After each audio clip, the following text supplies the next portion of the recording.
Baiklah, untuk rencana pengukuran ukur tanah di dalam pencapaian adalah di mana kita harus mengacu ke RPS, di mana nanti kita harus ada praktek dan lain-lain juga. Teori kita sudah kita laksanakan, kemudian hal-hal yang harus di pencapaian dalam mata kuliah adalah istilahnya dengan CPMK. Satu, di mana mahasiswa harus mampu menjelaskan ruang lingkup mengenai perpetaan. Yang kedua, mampu menjelaskan atau melakukan pengukuran, menghitung, menggambar data geometrik perpetaan hasil pengukuran di lapangan. Nah, nanti kita ada praktek. Hal-hal yang dimaksud di atas itu secara tidak langsung adalah sebagai berikut, di mana di dalam ruang lingkup ukur tanah ada secara vertikal dan horizontal. Di mana kalau secara mendatar atau horizontal, kita harus bisa menentukan suatu titik secara mendatar. Kemudian secara horizontal. Kemudian secara vertikal menentukan beda tinggi antar titik. Hal-hal itu nanti kita akan lakukan juga di dalam suatu praktek lapangan juga. Yang kemarin teori-teori kita sudah sampaikan, tinggal kita eksekusinya di lapangan kayak apa kan itu. Saya kira cuma itu aja. Sebelum kita untuk yang lainnya kita akan diskusikan. Assalamualaikum warahmatullahi wabarakatuh. Waalaikumsalam warahmatullahi wabarakatuh. Selamat datang. Kemudian terkait dengan hal-hal yang kemarin, di mana kita sudah 3 kali pertemuan, 4 kali pertemuan di teori. Kemudian kita di sini saya akan memberikan suatu materi mengenai dasar-dasar pengukurannya. Dasar-dasar pengukuran berarti kita menggunakan sifat datar atau waterpass. Di dalam tujuan pembelajarannya adalah sebagai berikut, di mana mahasiswa mampu melaksanakan prosedur pengukuran poligon dengan menggunakan alat ukur waterpass maupun teodolit. Jadi hampir sama lah.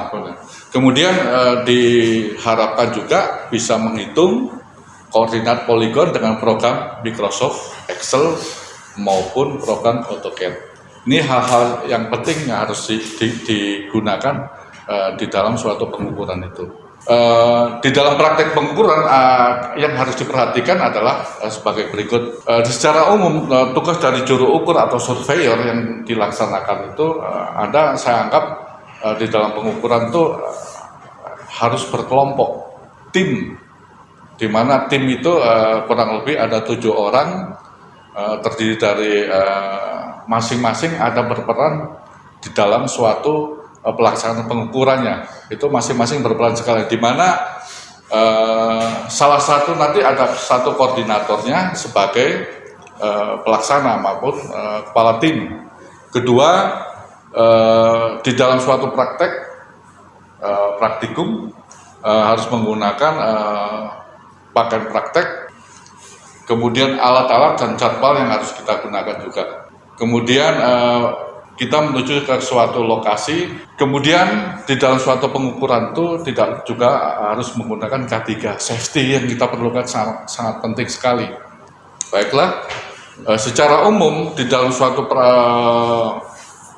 juru ukur atau survei ada bagian-bagian yang ada 5 bagian yang harus diperhatikan. Salah satunya yang di atas ini, analisa penelitian dalam pengambil keputusan, di mana melihat pemilihan metode pengukuran, prosedur dan peralatan dan sebagainya. Jadi kalau yang di atas itu pemilihan metode pengukuran, kita menggunakan apa, alat apa. Di dalam suatu pengukuran bisa menggunakan waterpass, teodolit, ataupun total station atau TS.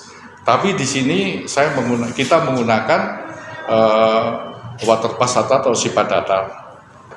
Kemudian yang kedua, di dalam pekerjaan di lapangan, satu harus ada yang melaksanakan pengukuran dengan mencatat data lapangan, di mana di dalam suatu kelompok itu ada 7 kelompok itu masing-masing ada sebagai pembidik, kemudian pemegang bak ukur, kemudian pencatat, kemudian membawa meter, pemasangan patok dan lain-lain. Kedua, setelah hasil itu kemudian ada penghitungan atau menghitung proses data. Kemudian penyajian data dalam pemetaan menggambar hasil-hasil pengukuran dan hitungan, di mana tadi dibacakan, berarti ada sketsa data dan lain-lain. Kemudian di dalam suatu pelaksanaan tidak lupa juga pemasangan atau patok. Karena apa? Di dalam ruas, seandainya ruasnya kita pengukuran dalam jalan, nanti kita menggunakan dalam prakteknya itu pengukuran jalan, karena basic kita itu sipil, bisa juga ke lain, tapi kita arahnya kita ke jalan, di mana jalan itu kurang lebih panjangnya ada sekitar 1 kilo, kemudian kita nanti kita bagi menjadi ruas-ruas, di mana dalam suatu pelaksanaan itu kalau seandainya 1 kilo berarti ada 1000 meter. 1000 meter di dalam pengukuran itu, kalau jalan itu kurang lebih per ruasnya adalah 50 meter. Kita harus bisa membedakan antara pengukuran di jalan dan irigasi maupun drainase. Kalau di jalan itu 50 meter, kemudian untuk diirigasi maupun drainase kurang lebih ada 25 meter. 25 meter. Untuk mempermudahnya, makanya biasanya di dalam suatu pelaksanaan, kita di dalam seorang engineer itu, surveyor biasanya kita menggunakan suatu metodenya gampang, sebenarnya simpel aja. Kita pakai striking out. Striking out itu di mana kalau 1 kilo ada 1000 meter, berarti di dalam penggambaran kita bikin striking out aja, 1 striking out. Ini namanya striking out. Ini secara tidak langsung untuk mempermudah kita. Kalau di jalan berarti striking out, di mana di sini ada menggunakan gambar striking, kemudian kita bagi masing-masing ruas yang dinamakan dengan masing-masing atau patok 1, di mana di patok 0 kita namakan STA. STA itu apa? Tepatnya dari stationing. Jadi patok 1 atau P1. Ada P1, kalau 0 itu nanti P0, kemudian STA 1 berarti nanti kurang lebih kita kasih nama, ada STA 2, STA 3 dan seterusnya. Di mana jaraknya itu masing-masing 50-50. STA 1 nanti kita kasih ukurannya berarti 0 plus 00 berapa. Seterusnya ada STA 2 atau P1, P2, P3 dan seterusnya, di mana nanti di dalam suatu pengukuran biasanya dikasih ada STA 0 plus 050, 0 plus 00 100, 0 plus 00 150 dan seterusnya itu. Karena apa? Dengan adanya striking out itu secara tidak langsung, di mana surveyor, kamu sebagai surveyor di lapangan bisa mengidentifikasi jarak atau kebutuhan apa yang di dalam suatu pekerjaan itu yang dilaksanakan. Striking out jadi, kemudian penggambaran jadi, kemudian kita ke existing jalan. Jadi dikatakan existing di dalam suatu pengukuran jalan itu ada jalan, di mana di dalam suatu pengukuran itu harus menggunakan berapa lebar jalannya itu. Nah, existingnya berapa? Kalau ini 1 kilo, tadi sudah dikatakan 1 kilo. Berarti secara tidak langsung Anda sudah menggunakan striker itu secara tidak langsung mewakili semuanya. Untuk fungsinya apa? Sebagai kontrol. Tidak mungkin di dalam suatu pekerjaan, suatu pengukuran itu ada awal dan akhir. Ada awal dan akhir. Begitu awalnya dari nolnya, kemudian dari akhirnya berarti berapa? di dalam suatu pengukuran ini kita menggunakan suatu poligon terbuka, di mana terbuka berarti salah satunya karena di jalan terbuka secara tidak langsung. Itu kemarin kita sudah terangkan di dalam pertemuan-pertemuan kemarin. Tinggal dalam hal ini kita adalah secara tidak langsung praktek lapangannya kayak apa. Gitu. Ini sudah yang 5 ini harus dipegang oleh seorang surveyor maupun yang dimana ada 7 orang kita bagi menjadi berapa orang dengan bagian-bagian. Nanti di dalam pelaksanaan kita akan sebutkan alat-alat apa yang dipakai di dalam suatu pengukuran itu. Di dalam suatu pengukuran ada 2 yang dilaksanakan, ya lingkupnya bidang horizontal dan vertikal, di mana bidang horizontal menentukan posisi suatu titik datar itu penting sekali. Suatu posisi titik datar, kemudian pengukuran tinggi vertikal, kemudian menentukan beda tinggi antar titik.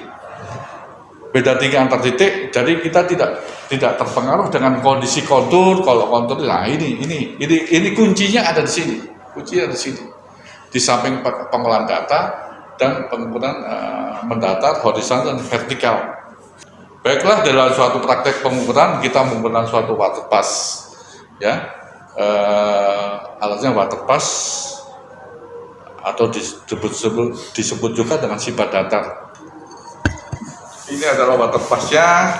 Ini salah satunya kita water pass, kita menggunakan topcon, salah satunya itu. Kemudian mencari ketinggian pada suatu lokasi beserta jaraknya sehingga dapat digambarkan area yang diukur ke dalam suatu media dengan skala yang tepat, di mana tadi saya sudah sebutkan ada sudut yang harus kita lihat, ada sudut vertikal dan sudut horizontal. Kemudian yang kedua, alat yang dipakai adalah statif. Ini ada statif atau kaki 3 atau kita istilah kenal dengan tripod atau tripod, di mana dalam tripod ini untuk menyesuaikan untuk posisi kedudukan alat nanti posisinya di atas, ya. Jadi untuk dalam suatu penyetelan data penyetelan disesuaikan dengan kondisi surveyor yang mau membidik dalam suatu sasaran lensa dalam bak ukur itu. Bak ukur ini kita menggunakan bak ukur salah satu sisi dari bak ukur kita pakai yang 3 meter aja. Yang ada bak ukur ada 4 meter, ada 5 meter ada. Nah ini salah satunya. Sudah nggak bak ukur ini. Di mana di dalam kondisi ini ada warna merah, ada hitam, itu sebagai untuk menentukan suatu sasaran untuk garis bidik. Kemudian calon ada, sengaja nggak kita ngapain, calon warna merah putih, calon sebagai patok bisa menggunakan calon. Biasanya kalau teodolit pakai calon. Kemudian patok sebagai menentukan suatu jarak pakai patok. Di dalam patok itu biasanya ujungnya itu kita tambahin dengan STA berapa, STA 00 atau STA berapa. P0 ke P1 itu 50 meter, berarti secara tidak langsung patok ini kita kasih tandai sebagai pengingat. Fungsinya bagaimana? Sebagai penentukan jarak. Kalau seandainya tadi di sini disebutkan di striking heart, kalau P0 di situ berarti berapa patok yang kita pakai butuh. Kalau seandainya ada 1.001 kilo, ya kita pakai kita bagi 50, berarti 200 patok kurang lebih dengan ukuran kayu-kayu yang dibutuhkan. Itu memang ya, atau kalau kondisinya kalau seandainya pengukuran di jalan kita masih bisa lah. Tapi kalau seandainya kita di dalam suatu pembukaan jalan di hutan maupun di itu kan lain juga. Tapi prinsipnya sama, harus ada patok sebagai pengingat. Kemudian di dalam suatu pengukuran itu, di dalam alat itu yang dibutuhkan juga unting. Mana unting? Tunjukkan. Kalau tunjukkan nggak apa-apa. Ya, istilahnya kayak apa? Kerucut atau makanan apa itu? Oh. Kemudian payung tidak boleh lepas. Payung itu fungsinya untuk memayungi apa itu suatu alat itu, bisa juga untuk surveyornya itu. Karena apa? Kepekaan dalam suatu pengukuran itu ada apabila panasnya tinggi itu akan berpengaruh terhadap alat ini, alat dalam pengukuran ini. Kemudian meter, nah ini meternya untuk kelengkapan salah satunya meter, siap lengkap. Kemudian kompas di dalam suatu hutan kita bisa menggunakan kompas yang manual. Kalau kita pengukuran di dalam suatu istilahnya di kota-kota maupun di daerah itu pada signal kita bisa menggunakan HP ataupun GPS di mana untuk menentukan sudut. Kalau di pengukuran itu sudutnya untuk arah utara. Biasanya setelah kita masuk di atas untuk menentukan sudut utaranya kita menggunakan kompas maupun HP, itu salah satunya ini. Patok kayu untuk di lapangan kita sesuaikan aja, patok kayu untuk menentukan letak titik yang akan diukur. Berarti kita pasang patok-patok, kalau ruasnya itu 1 kilo berarti kita harus pasang patok atau tanda. Di dalam pengukuran itu bisa menggunakan di dalam pelaksanaan kita bisa ke centerline atau as, di mana di dalam pengukuran berarti kita sketsa. Sketsanya seandainya yang dibutuhkan ini jalan untuk berapa? Kalau ini existing jalan, berarti untuk potongannya ini berarti Anda harus siapkan juga kabarnya.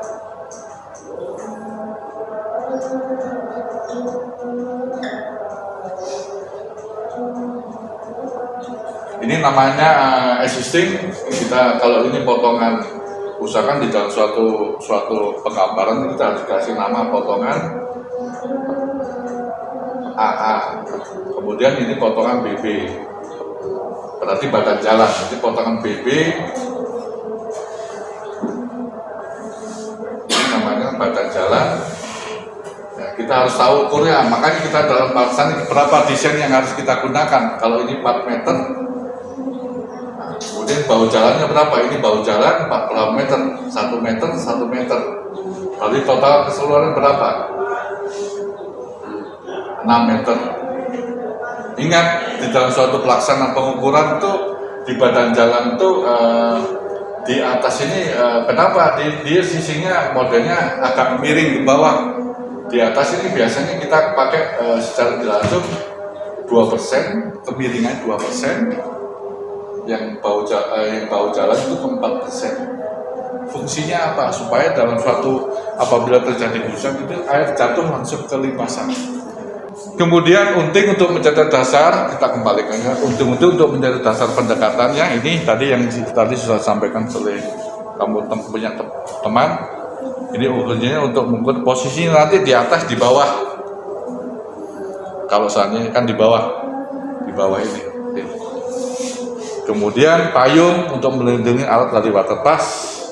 Apabila kamu kepanasan juga payung.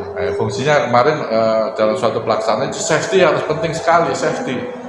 Usahakan di dalam suatu pengukuran nanti dalam suatu lapangan usahakan pakai baju yang lengan panjang lah, menghindari sengatan panas. Karena di Pulau Buru ini di Namleng ini panas sekali lah. Baiklah, kemudian meter gulung tadi sudah fungsinya kalau 50 meter untuk fungsi kontrolnya 50 meter kontrolnya nanti biasanya di benang atas benang bawah untuk mengetahui jarak kita bisa kontrol. Di kontrolnya berarti benang atas kurang benang bawah dikalikan 100% untuk mengetahui jarak. Betul nggak jarak yang kita pakai itu dengan 50 meter? Tetap aja dari as ke as jaraknya itu 50. Kemudian kompas sebelum melaksanakan kompas untuk menentukan sudut arah utara dan selatan supaya kita tidak tersesat. Itu patokannya kayak gitu. Makanya di dalam suatu pelaksanaan di hutan itu kalau kita dalam di hutan itu kan tidak mungkin kecuali kan signal kan jauh itu. Jadi kita harus siap.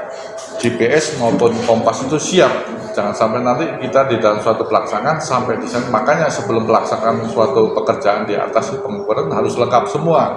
Kita checking semua alat yang dibutuhkan apa, yang diambil apa, yang dibutuhkan apa, harus lengkap semua. Nah, di dalam suatu pengukuran ini, di dalam sebelum makanya yang tadi kita sebutkan kita dalam suatu pelaksanaan lapangan itu kita harus mengenal alatnya dulu. Alat yang digunakan apa dan penggunaan untuk apa.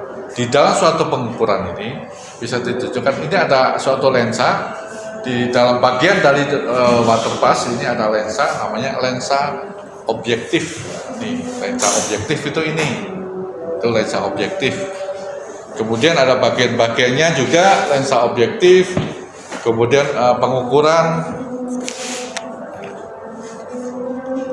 fungsi lensa objektif ini Pak Heru bisa tunjuk. Yang kedua tadi yang ada bagian 1, 2, kemudian ini penyetelan, kemudian untuk garis bidik di sini ya ini untuk mengetahui ketajamannya ini. Kemudian sebelumnya itu harus ada sebelumnya itu kita harus setting dulu, tidak bisa langsung di dalam suatu pelaksanaan itu. Untuk mengetahui ini ya berarti harus supaya dia sifat datarnya aman, berarti harus nivonya harus kita perhatikan, nivonya harus 0 di dalam suatu harus ke titik 0 ini nivonya. Nanti di lapangan nanti kita jelaskan. Tapi ini nivo di sini ada garis gelembung nivo untuk penyetelan di mana ada 3 skrup sebelum pelaksanaan kita setel untuk salah satunya. Fungsi dari lensa objektif ini seperti yang di kemudian skrup pengatur untuk mengatur memutar waterpass secara halus ke arah sasaran sehingga diafragma berada tepat pada sasaran. Ini skrup pengatur halus. Ya.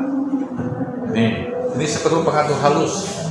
Makanya selama ini kamu nggak tahu ini skrup pengatur halus sasarannya tepat nggak? Ini bisa bergeser sedikit. Kita menggeserkan sih begitu bak ukur dan sasarannya tepat. Nah, tinggal kita mengatur aja posisinya. Tapi di dalam satu sisi kita harus garis bidik harus melihat dulu posisi sasarannya dulu di mana. Ini di atas ini. Nah, kemudian pergeserannya bak ukurnya kita untuk tadi yang dijelaskan untuk skrup pengatur halus itu untuk mengatur dan memutar waterpass secara halus ke arah sasaran diafragma tepat pada bak ukur. Ini fungsinya. Ya, ini fungsinya. Nih. Baiklah, di dalam teori pemakaian dalam sifat datar syarat yang harus dipenuhi sebelum melakukan pengukuran adalah sebagai garis bidik teropong harus sejajar dengan garis nivo ini. Kemudian yang kedua garis arah nivo harus tegak pada sumbu pertama. Kemudian yang kedua sistem pembacaan bak ukur. Posisi pembacaan dilakukan pada saat benang nivo mendatar di tengah-tengah. Kemudian benang vertikal terimpit dengan garis tegak sumbu. Sudah jelas harus. Kemudian benang datar diafragma tegak lurus pada sumbu pertama. Harus pada rambu dalam sumbu vertikal harus tegak lurus. Kemudian nivo harus dalam posisi koinsidensi. Apa koinsidensi? Koinsidensi itu kita terjemahkan di dalam etimologi bahasa itu terjadinya dua peristiwa dalam satu waktu yang sama. Nah, kemudian setelah syarat terpenuhi maka pembacaan rambu sudah dapat dilaksanakan. Ya, ini rambu panjangnya berapa? 50 meter, kalau 50 ya 5 meter. Kita harus kalau jalan itu bisa panjang long, ada cross. Di dalam suatu pengukuran jalan itu ada long dan cross. Nah, di dalam suatu penggambarannya itu, tapi nanti kita long, crossnya apa? Di bahu jalan dan lain-lain. Garis bidik, garis sumbu utama ini garis bidik.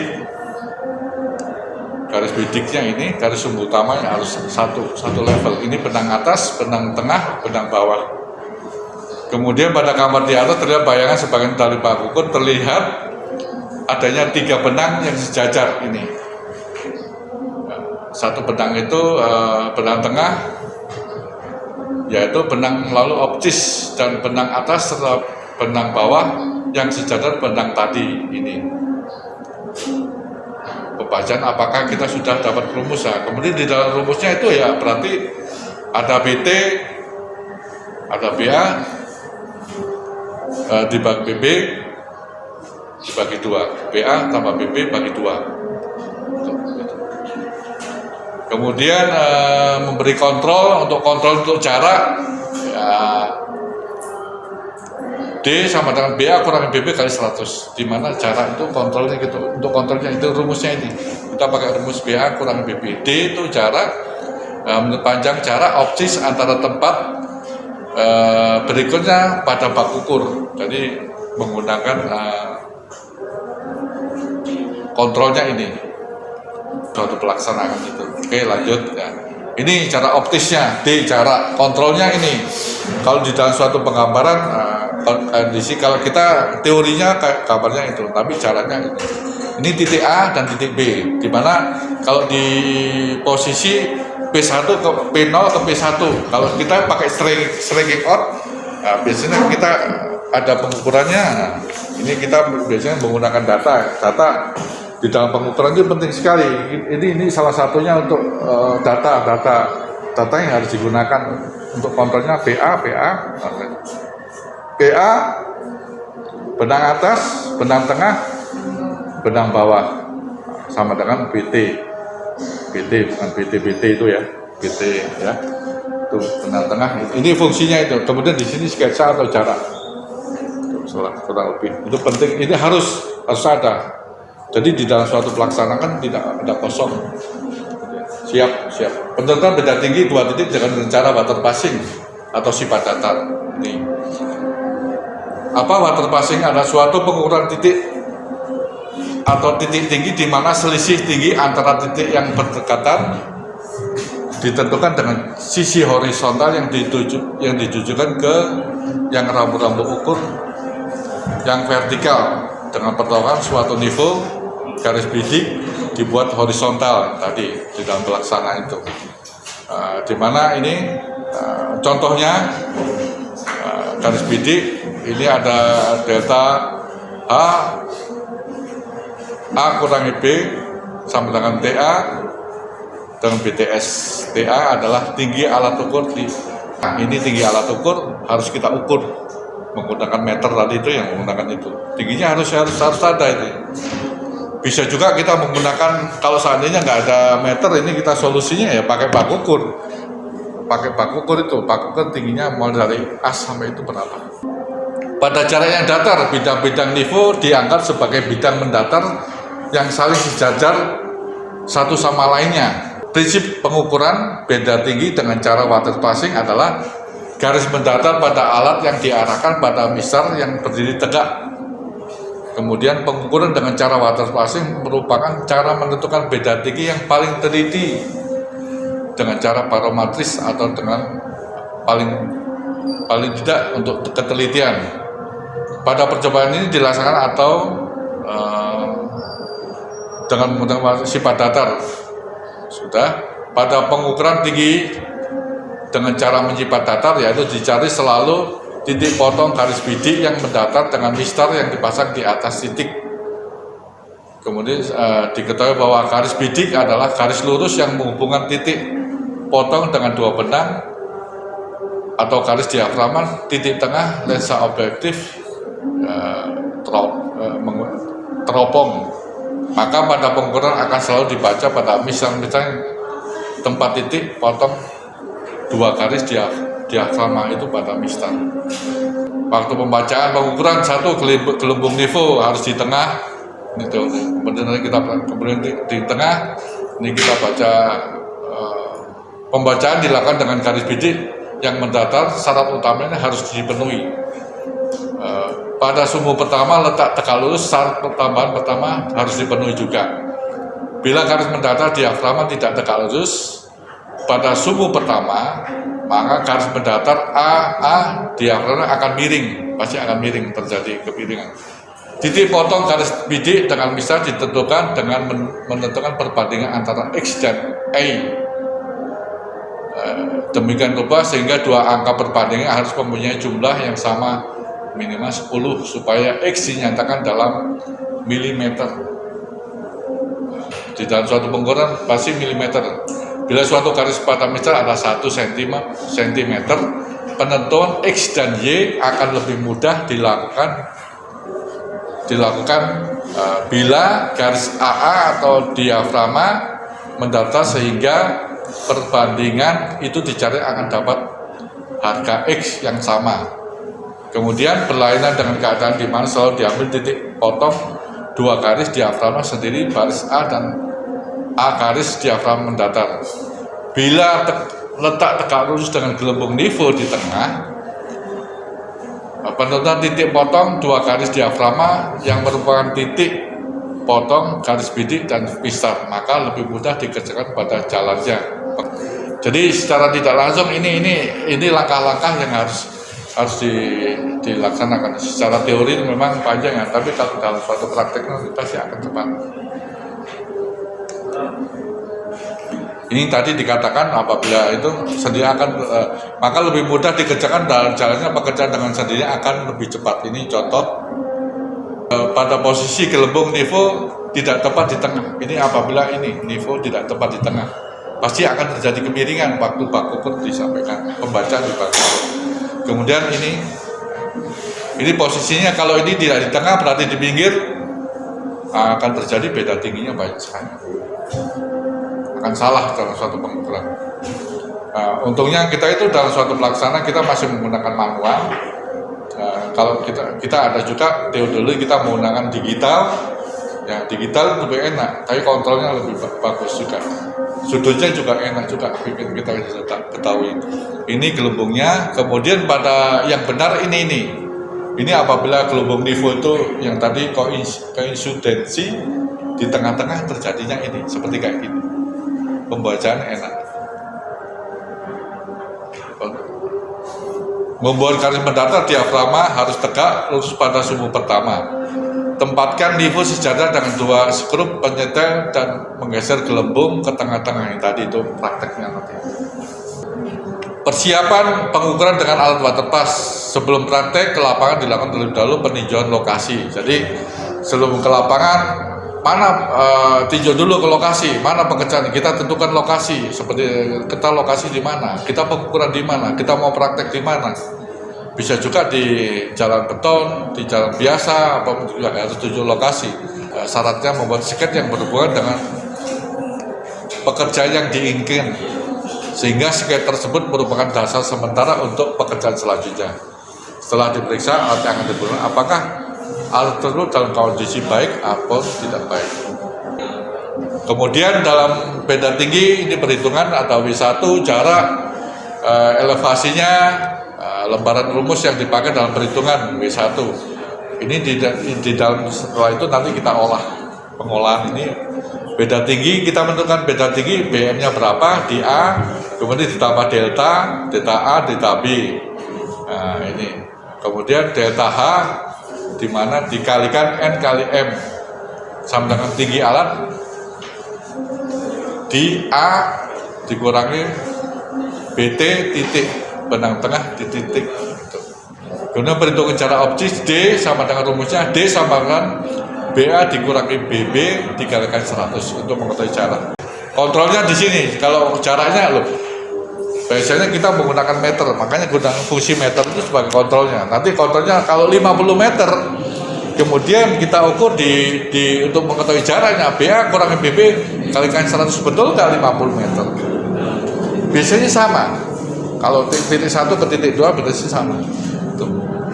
Kontrol benang tengah, ya ini kontrol benang tengah BT, rumus benang tengah BA dibagi BB dibagi 2, benang atas benang atas ditambah benang bawah dibagi 2.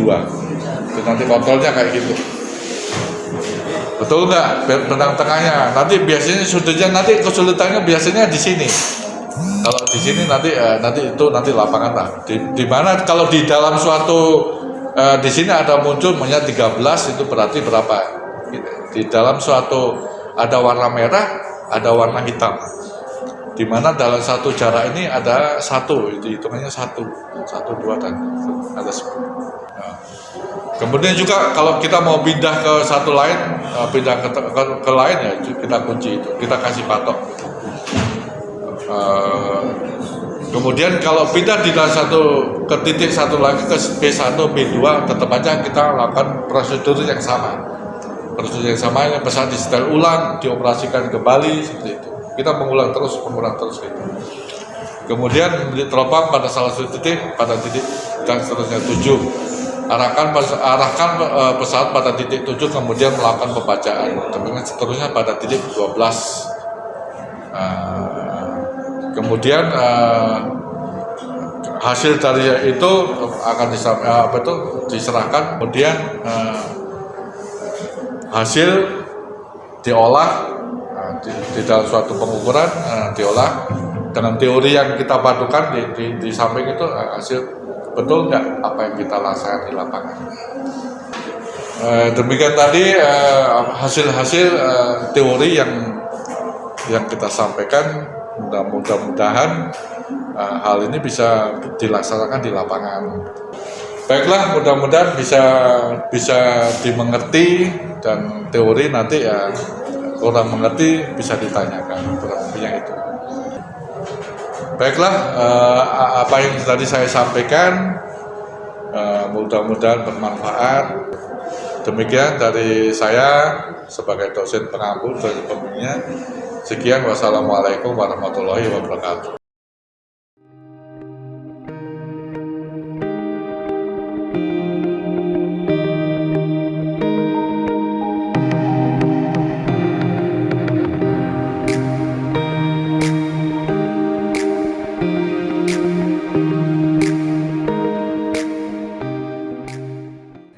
Baiklah, assalamualaikum warahmatullahi wabarakatuh.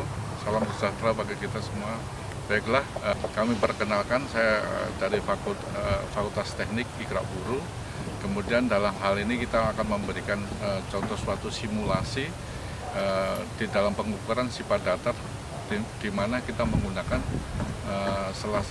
salah satu alat, yaitu waterpass.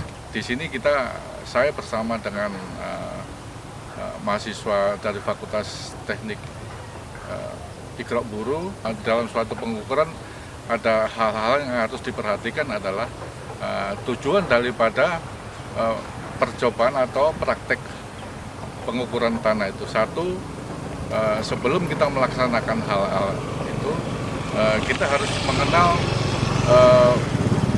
kerja dan kegunaan dari waterpass. Yang kedua, kita menggunakan alat waterpass dengan baik dan lancar cara menggunakannya. Ketiga, kita harus mencari ketinggian pada suatu lokasi beserta jarak, sehingga dapat digambarkan areal yang akan diukur, kemudian akan dipindahkan dengan skala yang tepat. Yang keempat adalah penggunaan harus menentukan sudut horizontalnya. Saya kira cuma itu aja. Sebelumnya itu nanti kita perkenalkan alat waterpass yang akan digunakan itu.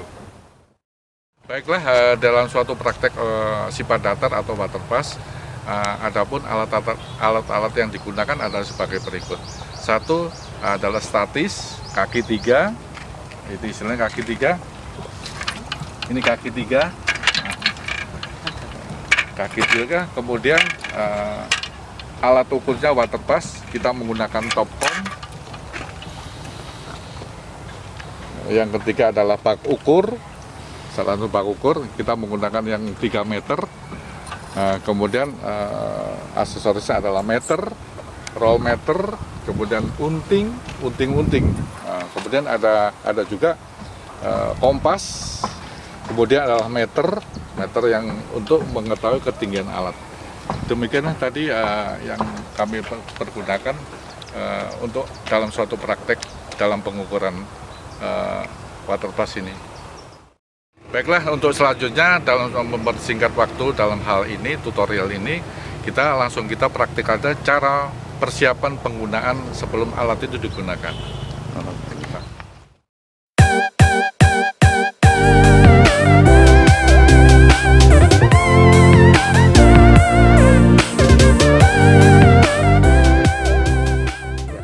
Pada prinsipnya, penyetelan alat pesawat penyipat datar atau waterpass sama dengan penyetelan alat pada teodolit. Oke. Adapun caranya adalah sebagai berikut. 1. Tempatkan tripod atau statif di atas titik yang ditentukan.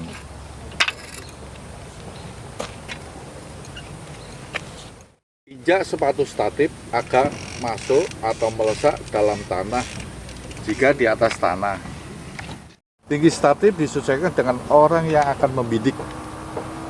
Dan permukaan kepala statif diusahakan relatif datar. Ambil pesawat atau alat ukur yang waterpass dan letakkan pada landasan pesawat. Kemudian kunci supaya pesawat tidak bergerak. Atur unting-unting agar posisi sumbu tepat di atas patok.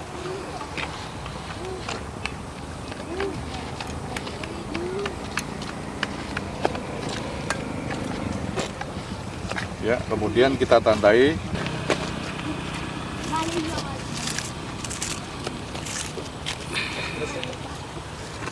Mengatur ketiga buah skrup ABC kira-kira setengah panjang as nivo. Di mana ini ada skrup ABC. Kemudian skrup diputar searah. Jika masuk, jika keluar. Maksudnya sampai dilihat kedudukan gelembung nivo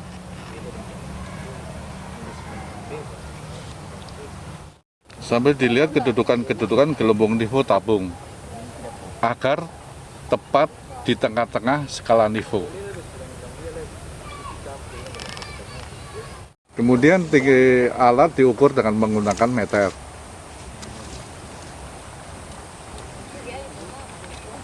Dan tinggi alat harus dicatat untuk sebagai acuan untuk. Jadi untuk tinggi alat 1 meter 38.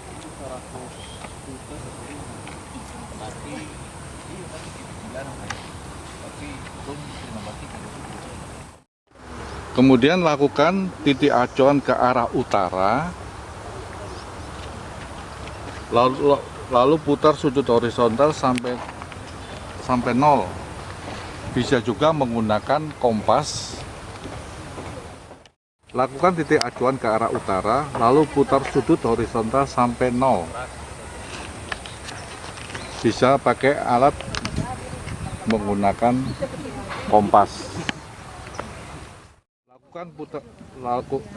Lalu putar sudut horizontal sampai titik 0.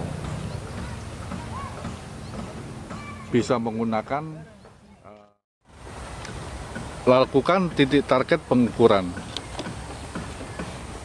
di mana di dalam pengukuran kita harus bisa melihat benang atas, benang tengah, benang bawah. Benang atas 14 44, benang tengah 14 29, benang bawah 13 98. Untuk pengontrolan bisa juga menggunakan meteran, di mana kita untuk mengetahui lebar dari jalan tersebut.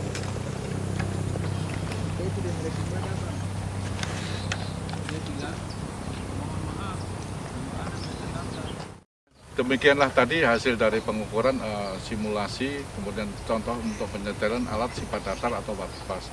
Jadi ada 3 hal yang harus diperhatikan dalam suatu pengukuran.